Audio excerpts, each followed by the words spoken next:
Chapitre 37. Risque, danger, nécessité. 1. Un projet périlleux.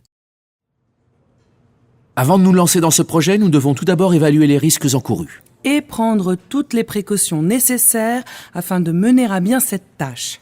Certes. D'ailleurs, courons-nous vraiment le risque de perdre de l'argent ?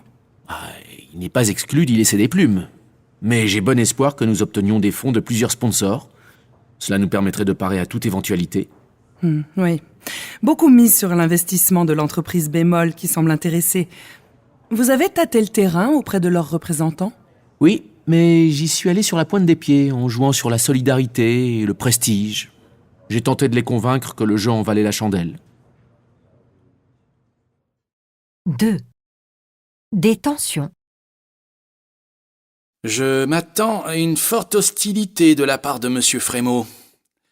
Ça ne va pas être triste d'organiser une réunion de copropriétaires dans de telles conditions.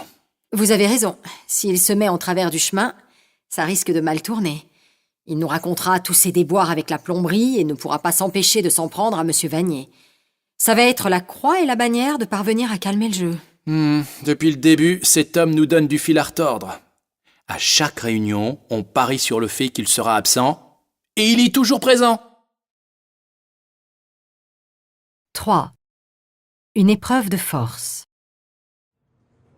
De toute façon, nous devons en passer par là. Oui, nous ne ferons pas l'économie d'une réorganisation de l'équipe. De gré ou de force, il faudra bien que nos collègues l'acceptent. Car à mon avis, c'est inéluctable. J'espère seulement que la direction ne nous infligera pas de plus gros changements. Je sais bien que nous n'y couperons pas et nous ne sommes pas au bout de nos peines. Nous serons certainement amenés à modifier toutes les descriptions de postes. Oui, mais il s'agit d'un cas de force majeure. La direction veut coûte que coûte avancer dans le projet, ce qui requiert de nouvelles compétences et une nouvelle approche technique. Je crois que ce sera une épreuve de force entre la direction et les responsables de service. Espérons que les obstacles diplomatiques ne soient pas insurmontables. Franchement, je crains que cela ne finisse mal. Moi, au contraire, je suis pas pessimiste. Bien sûr, faut pas vendre la peau de l'ours avant de l'avoir tué, mais j'ai bon espoir que tout se passe bien. Si jamais tu passes par des moments de découragement, t'as qu'à venir me voir, je te remonterai le moral. 4.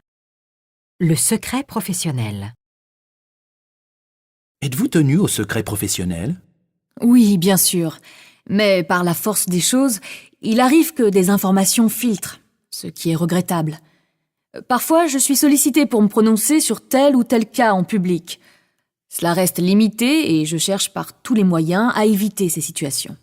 Cependant, certains veulent à toute force que vous vous exprimiez davantage. 5. Ouf! Alors, comment ça s'est passé ? Serez-vous contraint de déposer votre bilan ? Non, j'ai réussi à sauver les meubles, mais j'ai frôlé la catastrophe. In extremis, j'ai décroché un contrat qui va me permettre de renflouer mon affaire. Je vous félicite d'avoir surmonté cette épreuve. Et qu'en est-il du contrôle fiscal en cours ? Je suis passé au travers. Je sais pas par quel miracle.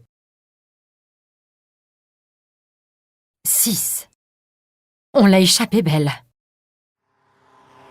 Ouh là là! Heureusement que le pneu n'a pas explosé pendant que je doublais. On l'a échappé belle, on a failli y passer. Oui, on a eu chaud. Il s'en est fallu de peu. 1 minute de plus et on partait dans le décor. J'en tremble encore. On n'a rien eu, c'est le principal. On en est quitte pour la peur.